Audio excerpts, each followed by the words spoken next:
May nakaabang na umanong eroplano kaugnay ng arrest warrant mula sa International Criminal Court laban kay Senador Ronald De La Rosa. Nilinaw naman ng AFP ang deployment ng mga sundalong Marines sa Senado. Yan ang ulat ni Patrick De Jesus. Nananatiling normal ang sitwasyon sa Villamor Air Base sa Pasay City. Ayon sa Philippine Air Force, nasa white alert status lamang ngayon ang nasabing paliparan na nasa ilalim ng kontrol ng militar. Bago nito, sinabi ng kampo ni Senador Ronald De La Rosa na mayroon silang impormasyon na may nakaabang na eroplano para sa kanya, kaugnay ng arrest warrant mula sa International Criminal Court o ICC. We are undergoing normal air operation, routine operations, and ayun po yung status po natin ngayon sa Villamor Air Base. I'd like to reiterate, wala po kaming natatanggap na any official directives, coordinations, requests regarding that. We have seen circulating informations in the social media. These are images of the previous situation, hindi po yung ngayon, for that particular incident. Sana hindi doon galing yung kanilang information or intelligence information.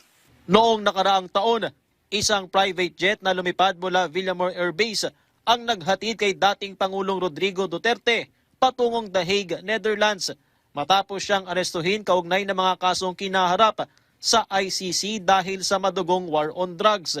Samantala, nilinaw ng Armed Forces of the Philippines na bahagi lamang ng normal deployment ang mga sundalong Marines na nasa Senado para umano ito sa perimeter security na mayroon din sa iba pang institusyon.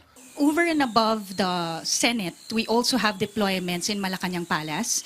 And kung napapansin nyo, meron din po tayo sa mismong rebulto ni Jose Rizal.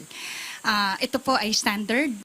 Hindi po sila pumapasok sa loob ng Senado at gayon din po sa loob ng Malacanang Palace. Case-to-case basis po upon request kung kailangan po ang tulong nila. But ito po ay dati na po, hindi po ito konektado dito sa naturang insidente lang po nitong recent. Nasa loob pa rin ng Senado si De La Rosa na muling lumitaw kahapon matapos na hindi magpakita sa nakalipas na 6 na buwan. Sinubukan ding ihain sa kanya ng mga operatiba ng National Bureau of Investigation ang arrest warrant na nauwi pa sa habulan. Hindi naman nagpapaapekto ang AFP sa mga nangyayari muli na tensyon sa politika at nakatuon umano sila sa kanilang tungkulin.